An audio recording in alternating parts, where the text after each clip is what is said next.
Praise lord. చేరవచ్చిన మీ అందరికీ కూడా నా హృదయపూర్వకమైన వందనాలు తెలియజేస్తున్నాను. ఈనాటి వాక్య ధ్యానం కొరకు లూకా సువార్త 17వ అధ్యాయము 11 నుంచి 19 వచనాలు చదువుకుందాం. ఆయన యెరూషలేమునకు ప్రయాణమై పోవచ్చు సమరయ గలిలయ మధ్యగా వెళ్ళుచుండెను. ఆయన యొక్క గ్రామంలోనికి వెళ్ళుచుండగా 10 మంది కుష్ఠరోగులు ఆయనకు ఎదురుగా వచ్చి దూరమున నిలిచి, యేసు ప్రభువా, మమ్ము కరుణించమని కేకలు వేసిరి. ఆయన వారిని చూచి, మీరు వెళ్ళి మిమ్మల్ని యాజకులకు కనపరుచుకుంటని వారితో చెప్పారు. వారు వెళ్ళుచుండగా శుద్ధులయ్యేది. వారిలో ఒకడు తనకు స్వస్థత కలుగుట చూచి గొప్ప శబ్దంతో దేవుని మహిమపరచుచు తిరిగి వచ్చి ఆయన కృతజ్ఞతాస్తుతులు చెల్లించుచు ఆయన పాదముల యొక్క సాగిలపడు. వాడు సమరయుడు. అందుకు యేసు, 10 మంది శుద్ధులైన కారా? ఆ తమ్ముండదులు ఎక్కడ? ఈ అన్యుడు తప్ప దేవుని మహిమపరచుటకు తిరిగి వచ్చిన వాడెవడనూ అక్కడ లేదా అని చెప్పి, నీవు లేచి పొమ్ము, నీ విశ్వాసం నిన్ను స్వస్థపరచునని వాళ్ళతో చెప్పాను. తలలు వంచుకొని ప్రార్థన చేసుకుందాం.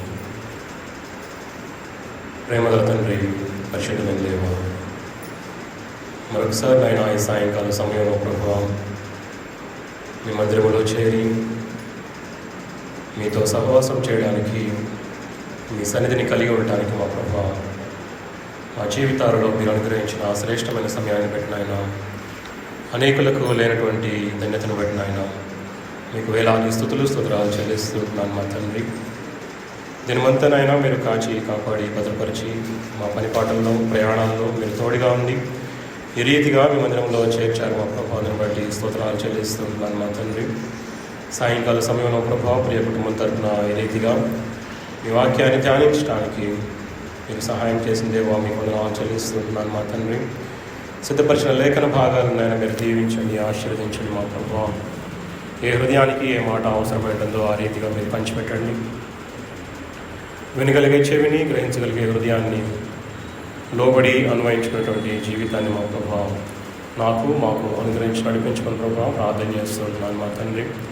మీ సన్నిధిలో నిలవబడిన నన్ను మీరు జ్ఞాపకం చేసుకోండి. నోటి మాంద్యము, నాలుక మాంద్యము కలిగిన వాడును, ఎటువంటి ప్రయోజనము లేనటువంటి దాసులను మా ప్రభావం మీ కృపచేత నన్ను బలపరచమని, మీ సిలువ చాటును నన్ను మరుగుపరచమని, అభిషేకించమని, తద్వారా మా ప్రభావం మేము ఉజ్జీవించబడటానికి సహాయం చేయమని యేసు క్రీస్తు నామమున పేరట అడిగి వేడుకొంచున్నాను మా తండ్రి. ఆమేన్.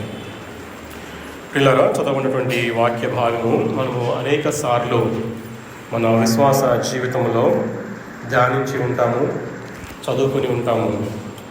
అనేక మార్లు మన దైవజనులు కూడా ఈ యొక్క మాటల్ని వివరించి ఉండవచ్చు. అయితే ప్రత్యేక రీతిగా ఈ యొక్క సాయంకాల సమయంలో విజ్ఞప్తి చేసేది ఏంటంటే, మనకి తెలిసిన వాక్య భాగమే కదా అని అనుకోకుండా మరొకసారి ధ్యానం చేయడానికి దేవుడు సహాయం చేశాడు. అందుని బట్టి దేవునికి స్తోత్రాలు చెల్లిస్తూ ఉంటున్నాను. 11వ వచనము మొదటి భాగంలో యెరూషలేమునకు ప్రయాణమై పోవచ్చు అనేటువంటి మాట మనకు అక్కడ కనబడుతూ ఉంటుంది. ఎవరు యెరూషలేమునికి ప్రయాణమై వెళుతూ ఉన్నారు? యేసు క్రీస్తు ప్రభువారు యెరూషలేమునకు ప్రయాణమై వెళుతూ ఉన్నాడు. ఎందుకు ఆ రీతిగా ఆయన యెరూషలేమునికి ప్రయాణం చేయవలసి వచ్చింది? తనను తాను సిలువ మీద అప్పగించుకోవటం కొరకు, మన పక్షాన మనం చేసినటువంటి పాపాలు క్షమించబడటం కొరకు, లోక రక్షణార్థమై ఆయన తన రక్తాన్ని, అమూల్యమైన యవ్వన రక్తాన్ని చిందించడం కొరకు, తనను తాను సిలువ మీద అప్పగించుకోవడం కొరకు ఆ యెరూషలేము వీధులలో హేళన చేయబడానికి, అపహాస్యము చేయబడటానికి ఆయన ప్రయాణమై వెళుతున్నట్లుగా మనము చూస్తూ ఉంటున్నాం.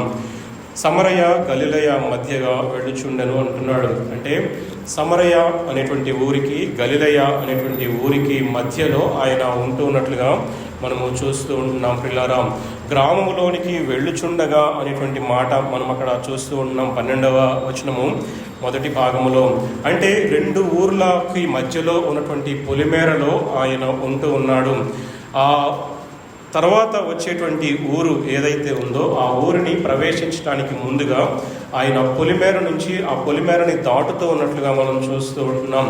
అయితే ఆ పొలిమేరలో, అంటే ఆ ఊరికి దూరంగా, ఊరికి బయటనే కొంతమంది కుష్ఠరోగుల సమూహము అక్కడ ఉంటూ ఉంది. అయితే అందులో కొంతమంది యూదులు ఉంటున్నారు, కొంతమంది సమరయులు ఉంటున్నారు, కొంతమంది గలిలయులు కూడా ఉంటూ ఉన్నారు. మొత్తానికి అక్కడ 10 మంది కుష్ఠరోగులు అక్కడ ఆ యొక్క పొలిమేరలో ఉంటూ ఉన్నట్లుగా మనము చూస్తూ ఉంటున్నాం ప్రియులారా. అయితే వారంతా కూడా యేసుక్రీస్తు ప్రభువారు ఆ మార్గంలో ప్రయాణము చేస్తూ ఉంటున్నారు అని తెలుసుకున్నటువంటి వారై వారు యేసుక్రీస్తు ప్రభువారిని మొరపెట్టినట్లుగా మనం చూస్తూ ఉంటున్నాం. 13వ వచనంలో యేసు ప్రభువా మమ్ము కరుణించుమని కేకలు వేసిరి అంటూ ఉన్నాడు. ఏ రకంగా అంటే మరొక అవకాశము మన జీవితాలలో రాదు అనేటువంటి ఆ యొక్క వాస్తవాన్ని గ్రహించినటువంటి వారై గొప్ప శబ్దముతో ఆ పాళ్యము అంతా కూడా వినబడేటట్లుగా వారు కేకలు వేసినట్లుగా మనం చూస్తూ ఉంటున్నాం.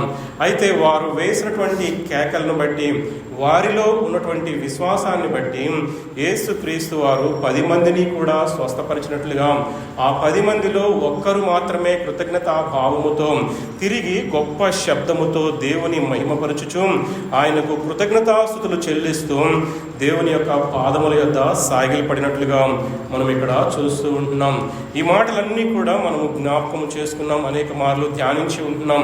అయితే బైబిల్ గ్రంథములో పాత నిబంధన కాలంలో 2 మార్లు కుష్ఠరోగులు మరి స్వస్థపరచబడినట్లుగా మనం చూడగలుగుతూ ఉంటున్నాం. సంఖ్యాకాండములో మిరియాము మోషే దైవజనుడైనటువంటి మోషే మీద తిరుగుబాటు చేసినప్పుడు నొసట మీద కుష్ఠరోగం కలిగి వారం తరువాత ఆమె స్వస్థపరచబడినట్లుగా మనం చూస్తూ ఉంటున్నాం. ఆ తరువాత నయమానుని స్వస్థపరిచినట్లుగా మనం చూస్తూ ఉంటున్నాం ప్రియులారా. ఎలీషా ప్రవక్త కూడా నయమానుని ఆ యొర్దాను నదిలో మునిగి నీవు స్వస్థపడు అని సెలవిచ్చినట్లుగా, తద్వారా నయమాను కూడా ఆ యొక్క యొర్దాను నదిలో మరి మునిగి పసిపిల్లవాని దేహం వంటి స్వస్థతను పొందినట్లుగా మనం చూస్తూ ఉంటున్నాం. పాత నిబంధన కాలంలో ఈ 2 పర్యాయములు కూడా కుష్ఠరోగులు స్వస్థపరచబడటాన్ని మనము చూస్తూ ఉంటున్నాం. అయితే ప్రియులారా, మనము చదివినటువంటి వాక్య భాగములో కుష్ఠము గురించి చాలా మాటలు మనము ధ్యానించవలసిన వారమై ఉంటున్నాం. మొదట్లో ఈ యొక్క శరీరం మీద ఒక చిన్న మచ్చలాగా ఉంటుంది. ఆ మచ్చ ద్వారా మన శరీరంలో ఎటువంటి పెనుమార్పులు సంభవించబోవు. ఆ మచ్చ ద్వారా మనకి ఎటువంటి ప్రయోజనము కానీ ఎటువంటి నష్టము కానీ ఉండదు అని మనకి ముందుగా అనిపిస్తూ ఉంటుంది. ఆ తరువాత రాను రాను ఆ ప్రదేశంలో మచ్చ ఏర్పడినటువంటి ప్రదేశంలో స్పర్శని కోల్పోతారు. ఆ తరువాత స్పర్శ పోయిన తరువాత మెల్లమెల్లగా ఆ యొక్క భాగాన్ని, ఆ యొక్క అంగాన్ని తినివేస్తుంది కుష్ఠరోగము. అలాగే ఆ చివరికి ఆ కుష్ఠ రోగము మరణానికి అప్పగించుతున్నట్టుగా మనం చూస్తూ ఉంటున్నాం. అనేక సార్లు మనం వింటూ ఉంటాం కుష్ఠరోగుల గురించి. ఇదే రీతిగా పాపము అనేటువంటి కుష్టు కూడా మానవుడిని ఆ రీతిగానే మెల్లమెల్లగా పాపములోనికి ఈడ్చుకొని వెళ్ళి బానిసత్వముకి గురి చేసి, దాసత్వానికి మనం ఏ పాపములో అయితే ఉన్నామో ఆ పాపానికి మనల్ని బానిసలుగా చేస్తూ ఉంటుంది. తద్వారా ఆ బానిసత్వము ద్వారా పాపము కూడా 2వ మరణము అనేటువంటి అగ్నిగుండానికి మానవాళిని అప్పగిస్తున్నట్లుగా మనం చూస్తూ ఉంటున్నాం. ఈ కుష్ఠ రోగము లేక ఈ కుష్టు వ్యాధి అనేది కూడా పాపానికి సాదృశ్యంగా ఉంటుంది ప్రియులారా. కుష్టు సోకిన వారు పాళ్యము వెలుపల నివాసము చేయాలి. వారిని ఎవరు కూడా తాకటానికి వీలు లేదు. అంటే ఊరి బయట వారు జీవించవలసిన వారై ఉంటున్నారు. మనం బైబిల్ గ్రంథంలో చూసినప్పుడు మిరియాము కానివ్వండి, గెహాజీ కానివ్వండి, నయమాను కానివ్వండి, వీరంతా కూడా పాపపు కుష్టుతో, అంటే వాస్తవానికి వారు కుష్టుతో మరి మొత్తబడినట్లుగా మనం చూస్తూ ఉంటున్నాం. ఒకవేళ వారు బాగుపడినా కూడా యాజకులకి వారి దేహాలని కనుపరుచుకొని మోషే నిర్ణయించినటువంటి ఆ కానుక వారు సమర్పించాలి అని చెప్పి ధర్మశాస్త్ర గ్రంథములో వ్రాయబడినట్లుగా మనం చూస్తూ ఉంటున్నాం. అయితే ఇక్కడ మనం చదవనటువంటి వాక్య భాగంలో మొత్తము 9 వచనాలు ఉంటూ ఉన్నాయి, 11వ వచనం నుంచి 19వ వచనం వరకు. అయితే మనము నేర్చుకోవాల్సినటువంటి ఆత్మీయ పాఠాలు ఏంటి అని గనక ఆలోచన చేస్తే, కొన్ని ఆత్మీయ సత్యాలని దేవుడు నేర్చుకోవడానికి మనకు సహాయం చేసి నడిపించలాగా మనము ప్రార్థనాపూర్వకంగా మనం ఈ యొక్క మాటలు వినాలి అని చెప్పి మనవి చేస్తుంటున్నాను. మొట్టమొదటిగా మనము ఆలోచన చేసినట్లయితే, ఎవరి దగ్గరికి వచ్చారు? మొట్టమొదటి ప్రశ్న, మనం చదివినటువంటి వాక్య భాగంలో జవాబు మనకి రాసిపెట్టి ఉంది. అక్కడ ఎవరి దగ్గరికి వచ్చారు? పరిశుద్ధుడైనటువంటి యేసుక్రీస్తు ప్రభువారు, కుమారుడైనటువంటి యేసుక్రీస్తు ప్రభువారు కుష్టు వ్యాధితో బాధపడుతున్నటువంటి ఆ యొక్క కుష్ట సమూహము దగ్గరికి యేసుక్రీస్తు ప్రభువారు వచ్చినట్లుగా మనం చూస్తూ ఉంటున్నాం. ఊరి వెలుపలకి వారి కొరకు ఊరి వెలుపల ప్రయాణము చేస్తూ ఉన్నట్లుగా మనం చూస్తూ ఉంటున్నాం. వాస్తవానికి వారంతా ఊరి వెలుపల ఎందుకు నివాసం చేస్తున్నారు అని గనక ఆలోచన చేసినట్లయితే, లేవీకాండం 13వ అధ్యాయము 45-46 వచనాల్లో ఒక చక్కని మాట అక్కడ రాయబడి ఉంటుంది. లేవీకాండం 13వ అధ్యాయము 45-46 వచనాల్లో, ఆ పొడగల కుష్ఠరోగి వస్త్రములను చింపివేయవలను, వాడు తల విరియబోసుకొనవలను, వాడు తన పై పెదవిని కప్పుకొని అపవిత్రుడను అని బిగ్గరగా పలుకవలను. ఆ పొడ వానికి కలిగిన దినములన్నీ వాడు అపవిత్రుడై ఉండును. వాడు అపవిత్రుడు గనుక ప్రత్యేకముగానే నివసింపవలెను. వాని నివాసము పాళెమునకు వెలుపల ఉండవలెను అని చెప్తూ ఉంటున్నాడు పిల్లరా. కాబట్టి ఈ కుష్ఠరోగుల నివాసము ఎక్కడ ఉండాలి అంటే పాళెము వెలుపల వారి నివాసాన్ని ఏర్పాటు చేస్తారు. ఊరి వారితో కానీ కుటుంబీకులతో కానీ ఎటువంటి సంబంధము, వారి స్నేహితులతో కానీ బంధుమిత్రులతో కానీ కుటుంబ సభ్యులతో కానీ ఎటువంటి సంబంధము లేనటువంటి వారుగా ఊరి వెలుపల వారు నివాసము చేయాలి అని చెప్పి ఆ ధర్మశాస్త్ర గ్రంథము మనకి బోధిస్తూ ఉంటుంది. లేఖనాలు కూడా ఆ రీతిగానే సెలవిస్తూ ఉంటున్నాయి. లూకాసు వార్త 19వ అధ్యాయము 10వ వచనంలో చూసినట్లయితే, నశించిన దానిని వెతికి రక్షించుటకు మనుష్య కుమారుడు ఈ లోకమునికి వచ్చెను అని చెప్తూ ఉంటున్నాడు. నశించిన దానిని, అపవిత్రమైన దానిని, మరణించిన దానిని ఆయన వెతుక్కుంటూ ఈ లోకానికి వచ్చినట్లుగా మనం చూస్తూ ఉంటున్నాం. మనలని కరుణించి, మనలను ప్రేమించి, మన మీద ఆయనకున్నటువంటి అపారమైనటువంటి ప్రేమను బట్టి, ఆయనకున్నటువంటి సమస్తమైనటువంటి వైభవాన్ని విడిచిపెట్టి, తండ్రితో సమానత్వాన్ని విడిచిపెట్టి, దాసుని స్వరూపాన్ని ధరించుకొని, తనను తాను రిక్తునిగా చేసుకొని మనుష్య కుమారునిగా ఈ లోకములో మన కొరకు ఏదించినట్లుగా మనం చూస్తూ ఉంటున్నాం. ఆయన ఎంతో అపారమైనటువంటి ప్రేమ కలిగిన వాడు కాబట్టి ఆయన అతి పరిశుద్ధుడై ఉన్నప్పటికీ కూడా అపవిత్రమైనటువంటి పెదవులు కలిగి అపవిత్రమైనటువంటి జనముల మధ్యలో వాసము చేసేటువంటి మన మధ్యలోనికి ఆయన వచ్చినట్లుగా మనం చూస్తూ ఉంటున్నాం. కాబట్టి అతి పరిశుద్ధుడైనటువంటి దేవుడు పాపాత్ములమైనటువంటి మన దగ్గరికి వచ్చినట్లుగా మనము చూస్తూ ఉంటున్నాం. మొట్టమొదటిగా. రెండవదిగా ఆలోచన చేసినట్లయితే, దూరముగా నిలిచినటువంటి కుష్ఠరోగుల్ని మనము చూస్తూ ఉంటున్నాం. వారు వాస్తవానికి ప్రభువు దగ్గరికి రావచ్చు కదా, ఎందుకు దూరముగా నిలిచి ఉన్నారు అంటే, వారిలో ఉన్నటువంటి కుష్ఠము ఏదైతే ఉందో ప్రభువుని సమీపించడానికి ఆ కుష్ఠరోగము అడ్డు వచ్చినట్లుగా మనం చూస్తూ ఉంటున్నాం. వారిలో ఉన్నటువంటి కుష్ఠము పాళెము వెలుపల వారు నివాసము చేసేటట్లుగా చేసింది. వారిలో ఉన్నటువంటి కుష్ఠము వారి కుటుంబాలని, వారి స్నేహితులని, వారి బంధుమిత్రుల్ని దూరము చేసినట్లుగా మనం చూస్తూ ఉంటున్నాం. అదే రీతిగా యెషయా గ్రంథం 59వ అధ్యాయము 2వ వచనంలో చూసినట్లయితే, మన పాపములే ఆయన ముఖమును మనకు మరుగు చేయుచున్నవి అని చెప్తూ ఉంటున్నాడు. కుష్ఠరోగులు ఏ రీతిగా అయితే దేవునిని సమీపించకుండా వారిలో ఉన్నటువంటి కుష్ఠము అడ్డుపడిందో, ఆ రీతిగానే మానవునిలో ఉన్నటువంటి పాపము ప్రభువుని దూరం చేసినట్లుగా మనం చూస్తుంటున్నాం. ప్రభువుతో ఎటువంటి సంబంధము, ఎటువంటి సహవాసము లేకుండా మనలో ఉన్నటువంటి పాపాన్ని బట్టి దేవునికి దూరస్థులముగా మనము జీవిస్తున్నట్లుగా మనం చూస్తూ ఉంటున్నాం. ఆయన అనుగ్రహించేటువంటి మేలులు, పర సంబంధమైన ఇహ సంబంధమైన ఆశీర్వాదాలు మనము పొందుకోకుండా మనలో ఉన్నటువంటి పాపము మనకి దేవునిని దూరం చేసినట్లుగా మనం చూస్తూ ఉంటున్నాం.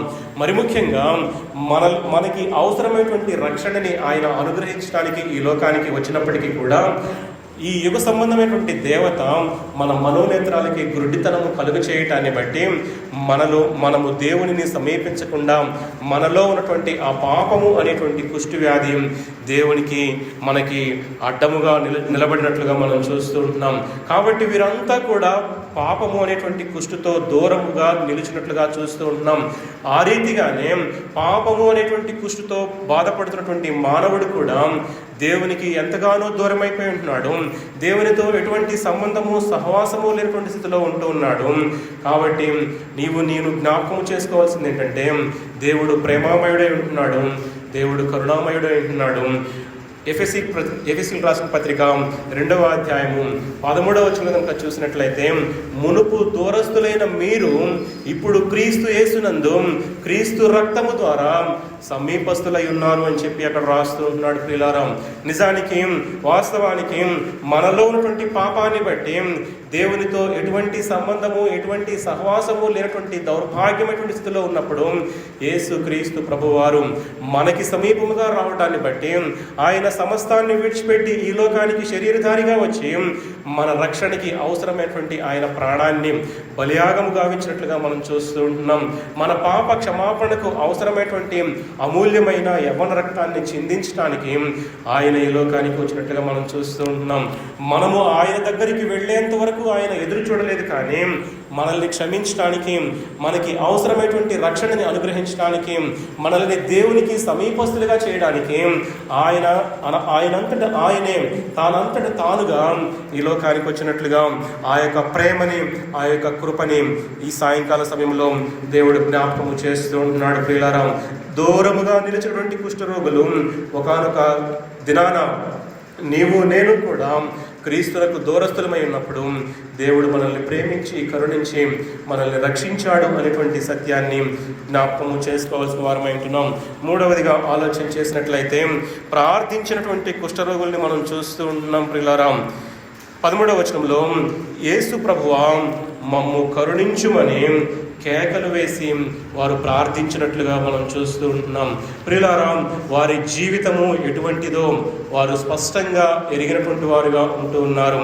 వారికి వచ్చినటువంటి వ్యాధి ఎటువంటిదో వారు స్పష్టంగా ఎరిగినటువంటి వారై ఉంటున్నారు. ఆ దినాలలో కుష్ఠరోగానికి తగినటువంటి వైద్యము, తగినటువంటి చికిత్స అందుబాటులో లేదు. చికిత్స చేయదగినటువంటి వైద్యుడు ఎవరు కూడా ఆ దినాలలో అందుబాటులో లేరు అనేటువంటి సత్యాన్ని వారు గ్రహించినట్లుగా మనం చూస్తూ ఉంటున్నాం. అది అంత సాధారణంగా నయమయ్యేటువంటి వ్యాధి కాదు. ఊరి వెలుపల జీవించవలసినటువంటి దౌర్భాగ్యమైనటువంటి జీవితము, కుటుంబానికి, స్నేహితులకి, బంధుమిత్రులకి దూరముగా జీవించవలసినటువంటి దుస్థితిలో వారు ఉన్నారు అని ఎరిగినటువంటి వారై వారు ప్రార్థన చేస్తున్నారు కదా. 13వ వచనంలో యేసు ప్రభువా మమ్ము కరుణించుము అని చెప్పి కేకలు వేస్తూ వారు ప్రార్థించినట్లుగా మనం చూస్తూ ఉంటున్నాం ప్రియులారా. మరలా ఇటువంటి గొప్ప అద్భుతమైనటువంటి అవకాశము మన జీవితాలలో రాదు అని వారు దృఢముగా ఎరిగినటువంటి వారై దేవుని యొక్క కరుణ కొరకు, దేవుని యొక్క కృప కొరకు వారు వేడుకున్నట్లుగా మనం చూస్తూ ఉంటున్నాం ప్రియులారా. మానవుడు కూడా తనలో ఉన్నటువంటి పాపాన్ని ఏ రీతిగా పరిష్కరించుకోవాలో, తనలో ఉన్నటువంటి పాపాన్ని ఏ రీతిగా తీసివేసుకోవాలో తెలియనటువంటి దుస్థితిలో ఉన్నప్పుడు యేసు క్రీస్తు ప్రభువారు శరీరాన్ని ధరించుకొని ఈ లోకానికి వచ్చినట్లుగా మనం చూస్తూ ఉంటున్నాం ప్రియులారా. 1 యోహాను పత్రిక 1వ అధ్యాయము 9వ వచనంలో రాయబడినట్లుగా మన పాపములను మనము ఒప్పుకొనిన యెడల ఆయన నమ్మదగిన వాడును నీతిమంతుడును కనుక ఆయన మన పాపములను క్షమించి సమస్త దుర్నీతి నుండి మనలను పవిత్రులుగా చేయను అంటున్నాడు ప్రియులారా. ఎప్పుడైతే మనము నేను పాపిని, నన్ను కరుణించు, నా పాపాన్ని క్షమించు అని చెప్పి దేవుని పాదాల చెంత మనం వేడుకుంటామో ఆయన నమ్మదగినటువంటి దేవుడిగా ఆయన ఉంటూ ఉన్నాడు. ఆయన నీతిమంతుడైనటువంటి దేవుడిగా ఆయన ఉంటూ ఉన్నాడు. మనం ఒప్పుకున్నటువంటి పాపాన్ని తక్షణమే ఆయన మరి క్షమించడానికి సిద్ధమైనటువంటి మనసు కలిగినటువంటి దేవుడిగా ఆయన ఉంటూ ఉన్నాడు ప్రియులారా. కాబట్టి ఆనాడు కుష్ఠరోగులు కూడా యేసు ప్రభువా మమ్మల్ని కరుణించుము అని చెప్పి వారు కేకలు వేసినట్లుగా, వారు ప్రార్థించినట్లుగా మనం చూస్తూ ఉంటున్నాం ప్రియులారా. నీకు కలిగినటువంటి శ్రమలో కానీ, దుఃఖములో కానీ, నీకు కలిగినటువంటి కష్టములో కానీ ఆయన మాత్రమే సహాయం చేయగలిగినటువంటి దేవుడు అని చెప్పి ఆయన పాదాల చెంత మనం మొరపెట్టినప్పుడు మనం చేసేటువంటి ప్రతి ప్రార్థనకి కూడా ఆయన చెవిని మన మొరలకు యొగ్గేటువంటి దేవుడుగా ఆయన ఉంటూ ఉన్నాడు అనేటువంటి సత్యాన్ని ఈ సాయంకాల సమయంలో దేవుడు జ్ఞాపకం చేస్తూ ఉంటున్నాడు ప్రియులారా. వారి ప్రార్థనా జీవితాన్ని మనం చూస్తూ ఉంటున్నాం. వారు మొరపెట్టినట్లుగా, ఆయన చెవులలోనికి చొచ్చేటట్లుగా మొరపెట్టినట్లుగా, ప్రార్థించినట్లుగా మనం చూస్తూ ఉంటున్నాం ప్రియులారా. ఇంత గొప్ప రక్షణ నిర్లక్ష్యం చేసిన యెడల ఎలాగూ తప్పించుకుందామని చెప్పి లేఖనాలు సెలవిస్తూ ఉన్నాయి. మనము కూడా పాపము చేత, అపరాధముల చేత చచ్చిన దుస్థితిలో ఉన్నప్పుడు దేవుడు మనల్ని అగ్నిలో నుండి లాగినట్లుగా ఆయన రక్షించినట్లుగా లేఖనాలు సెలవిస్తూ ఉంటున్నాయి ప్రియులారా. ఆ తర్వాత 4వదిగా చూసినట్లయితే స్వస్థత పొందినటువంటి కుష్ఠరోగుల్ని మనం చూస్తూ ఉంటున్నాం. లేక ఆ కుష్ఠరోగులలో ఉన్నటువంటి విశ్వాసాన్ని మనం చూడగలుగుతూ ఉంటున్నాం ప్రియులారా. వారి నిస్సహాయ స్థితిలో వారు వేసినటువంటి కేకలకి యేసు ప్రభువారు స్పందించినట్లుగా మనం చూస్తూ ఉన్నాం ప్రియులారా. యేసు ప్రభువారు శరీరధారిగా ఈ లోకములో జీవించినంత కాలము కూడా ఎవరైనా కూడా నిస్సహాయ స్థితిలో ఆయన పాదాల చెంతకు వచ్చినప్పుడు ఆయన ఎన్నడూ కూడా త్రోసివేయలేదు ప్రియులారా. ఆయన శరీరధారిగా జీవించిన దినాలలో అనేక మంది మీద ఆయన కనికరపడినట్లుగా, ఆయన ప్రేమ చూపించినట్లుగా, ఆయన కృపని విస్తరింపచేసినట్లుగా మనము చూస్తూ ఉంటున్నాం ప్రియులారా. వాస్తవానికి వారి జీవితాలలో ఉన్నటువంటి విశ్వాసాన్ని మనము చూస్తూ ఉంటున్నాం ప్రియులారా. లూకాసు వార్త మనం చదివినటువంటి అధ్యాయంలో 14వ వచనంలో చూసినట్లయితే ఆయన వారిని చూచి మీరు వెళ్ళి మిమ్మల్ని యాజకులకు కనపరుచుకొనుడని వారితో చెప్పెను అంటున్నాడు. వారితో చెప్పిన తరువాత వారు వెళ్ళుచుండగా శుద్ధులైరి అంటున్నాడు. అంటే ఆ 14వ వచనంలో కనుక మనం చూసినట్లయితే యేసుక్రీస్తు ప్రభువారు ఏదైతే చెప్పాడో ఆ చెప్పినటువంటి మాటని తూచా తప్పకుండా వారు పాటించినట్లుగా మనం చూస్తూ ఉంటున్నాం. వాస్తవానికి ఆ రోజుల్లో ఉన్నటువంటి కట్టుబాట్లు ఏంటి అంటే వారు ఊరి లోపలికి రావడానికి వీలు లేదు, వారిని ఎవరు ముట్టుకోవడానికి వీలు లేదు, వారితో ఎవరు కూడా మాట్లాడటానికి వీలు లేదు. అయినప్పటికీ కూడా యేసుక్రీస్తు ప్రభువారు అన్నాడు కదా, మిమ్మును మీరు వెళ్ళి యాజకులకి కనపరుచుకోండి అని చెప్పి వారితో చెప్పినప్పుడు వారు మారు మాట్లాడకుండా వారి ప్రయాణమై యాజకుల దగ్గరికి వెళుతున్నట్లుగా మనం చూస్తూ ఉన్నాం ప్రియులారా. కాబట్టి వారి యొక్క విశ్వాసాన్ని మనం చూస్తూ ఉన్నాం.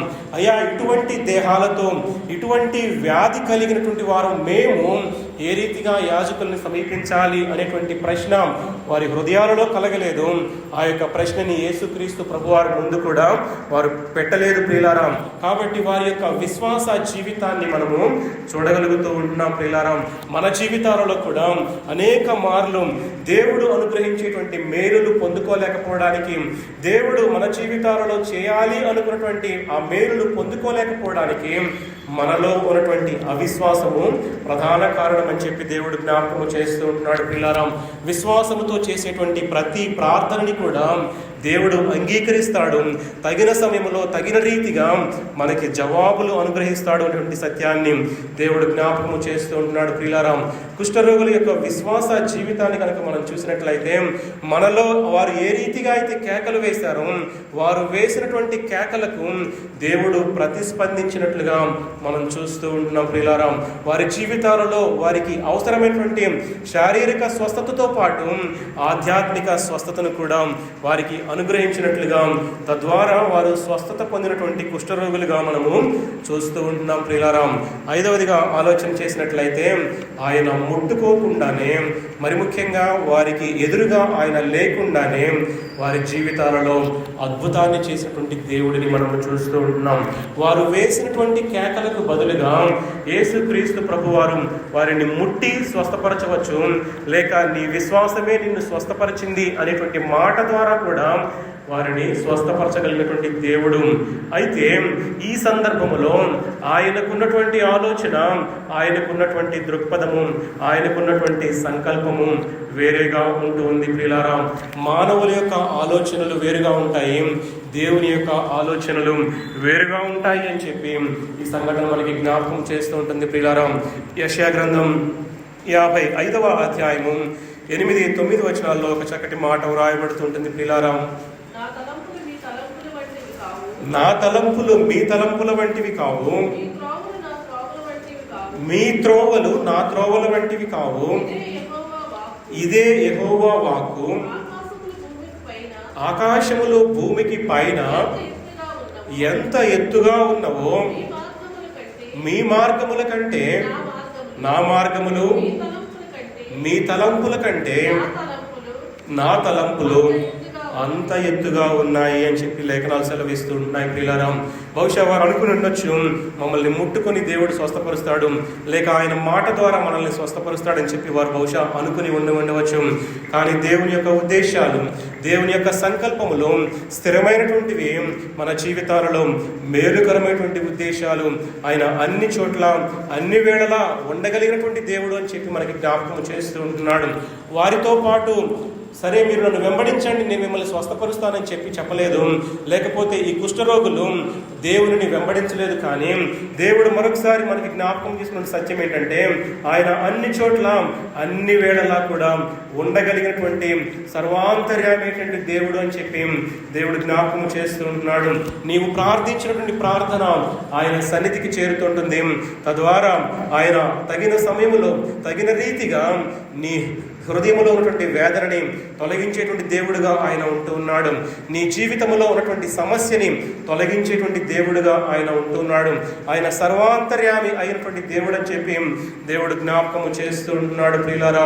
కాబట్టి దేవుని ఉద్దేశాలు, దేవుని ఆలోచనలు, దేవుని సంకల్పములు అవి స్థిరమైనవి. అవి ఎన్నడూ కూడా నశింపబడినటువంటి ఉద్దేశాలు, ఆయన త్రోవలు, ఆయన మార్గములు అని చెప్పి దేవుడు జ్ఞాపకము చేస్తూ ఉంటున్నాడు ప్రియులారా. ఆరవదిగా ఆలోచన చేసినట్లయితే కృతజ్ఞత కలిగినటువంటి సమరయుడిని మనము చూస్తూ ఉంటున్నాం ప్రియులారా. సమరయుడు వాస్తవానికి అన్యుడు, దేవునిని ఎరగనటువంటి అన్యుడిని సమరయ జాతి వారు. వాస్తవానికి అక్కడ 10 మంది కూడా దేవుని యందు విశ్వాసం ఉంచినట్లుగా మనం చూస్తూ ఉంటున్నాము. 10 మంది కూడా కేకలు వేశారు, అయ్యా మమ్మల్ని కరుణించు అని చెప్పి.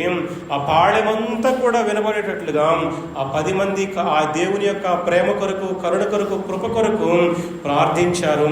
10 మంది కూడా దేవుని యొక్క మాటని జవదాటకుండా వారు బయలుదేరారు యాజకుల దగ్గరికి. అయితే మార్గ మధ్యములోనే ఆ 10 మంది కూడా స్వస్థపరచబడినట్లుగా మనం చూస్తూ ఉంటున్నాం. ఇంతలో ఆ అన్యుడు ఎరిగి ఉంటున్నాడు కదా, నేను స్వస్థపరచబడ్డాను. మిగిలిన 9 మంది కూడా ఎరిగి ఉంటున్నారు, మనమందరము కూడా స్వస్థపరచబడ్డాము అని చెప్పి ఎరిగినటువంటి వారై. అయితే ఆ 10 మందిలో ఒక్క అన్యుడు మాత్రమే తిరిగి దేవుని దగ్గరకు వచ్చి గొప్ప శబ్దముతో దేవుని మహిమపరచుచు ఆయనకు కృతజ్ఞతాస్తుతులు చెల్లిస్తూ ఆయన పాదముల దగ్గర సాగిలపడినట్లుగా మనం చూస్తూ ఉంటున్నాం. దేవుడు ఆ అన్యుని జీవితంలో చేసినటువంటి గొప్ప కార్యాన్ని బట్టి దేవుని యొక్క పాదాల చెంత సాగిలపడి గొప్ప శబ్దముతో అయా నీకు వందనాలు, అయా నీకు కృతజ్ఞతాస్తుతులు, నా జీవితంలో ఎనలేని మేలు చేశావని చెప్పి ఎంతో గొప్ప శబ్దముతో దేవునిని మహిమపరుస్తూ ఆయన పాదముల యొద్ద సాగిలపడినట్లుగా మనం చూస్తూ ఉంటున్నాం ప్రియులారా. దేవుడు మన జీవితాలను ప్రేమించాడు, కరుణించాడు. మన జీవితాలలో, మన కుటుంబాలలో, మన సంఘాలలో మనకి అవసరమైనటువంటి ప్రతి వనరుని కూడా దేవుడు తగిన సమయంలో మనకి అనుగ్రహిస్తూ ఉంటున్నాడు. మంచి సంఘాన్ని అనుగ్రహించాడు, సంఘములో అంటుకట్టాడు. మరి అంతకంటే ముఖ్యముగా మన కుటుంబంలో కావాల్సినటువంటి ఉద్యోగాన్ని, వ్యాపారాన్ని, తగినటువంటి ఆర్థిక వనరులన్నీ కూడా సమృద్ధిగా మన జీవితాలలో అనుగ్రహించిన దానిని బట్టి దేవునికి కృతజ్ఞతాస్తుతులు చెల్లిస్తూ ఉంటున్నామా, లేక కృతజ్ఞత భావము లేనటువంటి ఆ 9 మంది వలె మనము మిగిలిపోతూ ఉంటున్నామా? దేవుడు జ్ఞాపకము చేసుకోవాలి ప్రియులారా. దేవుడు మన జీవితాలలో అవసరమైనటువంటి ప్రతి దాన్ని కూడా మనకి దేవుడు అనుగ్రహించి ఉంటున్నాడు. తన కృపా మహదైశ్వర్యములో మన ప్రతి అవసరాన్ని కూడా ఆయన తీరుస్తూ ఉంటున్నాడు ప్రియులారా. మనకు కలిగినటువంటి పరిశుద్ధతను బట్టి, నీతిని బట్టి ఆయన మన ప్రతి అవసరతను తీర్చట్లేదు. కానీ దేవుడు తన కృపా మహదైశ్వర్యములో మన ప్రతి అవసరాన్ని కూడా తీరుస్తూ ఉంటున్నాడు. అయితే మనం ప్రశ్నించుకోవాల్సింది ఏంటంటే, దేవుడు మన జీవితాలలో అనుగ్రహించిన ప్రతి దాని కొరకు కూడా మనము కృతజ్ఞతాస్తుతులు చెల్లించవలసిన వారమై ఉంటూ ఉన్నాము. నిజంగా అటువంటి కృతజ్ఞతా భావము మన జీవితాలలో కలిగి ఉన్నామా లేదా అనేటువంటి ప్రశ్నని దేవుడు మరొకసారి సాయంకాల సమయంలో జ్ఞాపకము చేస్తూ ఉంటున్నాడు ప్రియులారా. చివరిగా ఆలోచన చేసినట్లయితే కృతజ్ఞత లేనటువంటి ఆ 9 మందిని మరొకసారి దేవుడు మన గమనానికి తీసుకొని వస్తూ ఉంటున్నాడు. మనుష్యులలో ఇటువంటి మనుషులు కూడా ఉంటారా అనేటువంటి ప్రశ్నని దేవుడు మనకి వేస్తూ ఉంటున్నాడు ప్రియులారా. 10 మంది కూడా స్వస్థపరచబడ్డారు. అయితే కృతజ్ఞత భావము కలిగి దేవుని పాదాల చెంత సాగిలపడింది మాత్రం ఒకే ఒక వ్యక్తిగా ఉంటున్నాడు. మిగిలిన 9 మంది గురించి ఇక్కడ బైబిల్ గ్రంథంలో రాయబడలేదు. బహుశా వారికి కలిగినటువంటి స్వస్థతను బట్టి వారి కుటుంబీకుల్ని, స్నేహితుల్ని, బంధుమిత్రుల్ని కలుసుకోవడానికి వెళ్ళిపోయారేమో. పాళెమంతా కూడా వినపడేటట్లుగా వారు వేసినటువంటి ఆ కేకలకి దేవుడు ప్రతిస్పందించి వారి జీవితాలలో దేవుడు చేసినటువంటి మేలును మర్చిపోయి, ఆ స్వస్థతని మర్చిపోయి, కృతజ్ఞత భావము లేనటువంటి వారుగా ఆ 9 మంది కూడా జీవించినట్లుగా మనం చూస్తూ ఉంటున్నాం. అయితే దేవుడు ఒక మాట మాట్లాడుతుంటున్నాడు కదా. యేసు అంటున్నాడు కదా 17వ వచనంలో యేసుక్రీస్తు ప్రభు వారు అంటున్నారు కదా, 10 మంది శుద్ధులైన కారా, ఆ 90 ఎక్కడ అంటూ ఉన్నాడు అని. ఈ అన్యుడు తప్ప దేవుని మహిమపరచుటకు తిరిగి వచ్చిన వాడు ఎవడునూ అగుపడలేదా అని చెప్పి, నీవు లేచిపోమని చెప్పి, నీ విశ్వాసమే నిన్ను స్వస్థపరిచిందని చెప్పి మనము అక్కడ రాయబడినట్లుగా మనం చూస్తూ ఉంటున్నాం. పిల్లరా, మన జీవితాలు ఏ రీతిగా మనము కొనసాగిస్తూ ఉంటున్నాం? మన విశ్వాస జీవితంలో, మన క్రైస్తవ జీవితంలో దేవుడు అనుగ్రహించిన ప్రతి దానిని బట్టి, అది చిన్నదే కానివ్వండి, పెద్దదే కానివ్వండి, చిన్న సమస్య కానివ్వండి, పెద్ద సమస్య కానివ్వండి, ఏ సమస్య అయినా కూడా నీవు దేవుని పాదాల చెంతకు వచ్చి మొరపెట్టినప్పుడు ప్రతి ప్రార్థనని కూడా ఆయన అంగీకరించినటువంటి దేవుడుగా ఆయన ఉంటూ ఉన్నాడు. నీ ఏ ప్రార్థనని కూడా ఆయన త్రోసివేయలేదు ప్రియులారా. కాబట్టి నీకు జవాబును అనుగ్రహించినటువంటి దేవునికి ఎటువంటి కృతజ్ఞతాస్తుతులు మనము చెల్లించబద్దులమై ఉంటూ ఉన్నాము. నిజముగా ఆ ఒక్క వ్యక్తి ఉన్నటువంటి జాబితాలో మనం ఉంటూ ఉన్నామా, లేక లోకమంతా ఉన్నటువంటి ఆ 9 మంది జాబితాలో మనం ఉంటూ ఉన్నామా? ఈ సాయంకాల సమయంలో మనల్ని మనము పరీక్షించుకోవాలి, పరిశీలించుకోవాలి ప్రియులారా. మన దేవుడు మన జీవితాలలో మరి ముఖ్యంగా పాపము అనేటువంటి కుష్టు వ్యాధితో పడి చెడినటువంటి నిన్ను నన్ను కూడా దేవుడు జ్ఞాపకం చేసుకొని మన జీవితాలలో ఆయన చేసినటువంటి ఆ రక్షణ కార్యానికి బదులుగా మనము అనుదినము కూడా మనము ఆయనకి కృతజ్ఞతాస్తుతులు చెల్లింపబద్దులమై ఉంటూ ఉన్నాం.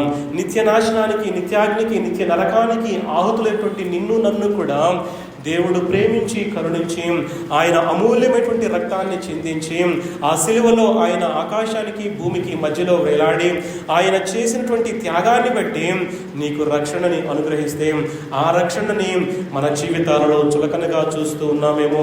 దేవుడు మన జీవితంలో చేసిన ప్రతి కార్యాన్ని బట్టి మన జీవిత పర్యంతము, మన మరణ పర్యంతము, లేక ఆయన రాకడ పర్యంతము నీవు నేను కూడా కృతజ్ఞతాస్తుతులు చెల్లింపబద్దులు ఉంటూ ఉన్నాం ప్రియులారా. కృతజ్ఞత లేని వారముగా మనం జీవిస్తూ ఉంటున్నామా? కృతజ్ఞత కలిగినటువంటి వారముగా మన జీవితాలలో జీవిస్తూ ఉంటున్నామా? సరిచేసుకుందాం మన వ్యక్తిగత జీవితాలని దేవుని యొక్క పాదాల చెంత పెట్టి సరిచేసుకుందాం ప్రియులారా. అట్టి కృప, అట్టి దీవెన, అట్టి ధన్యత చేరి వచ్చిన ప్రతి ఒక్కరికి కూడా పరిశుద్ధ ఆత్మదేవుడు అనుగ్రహించి నడిపించిన దాకా.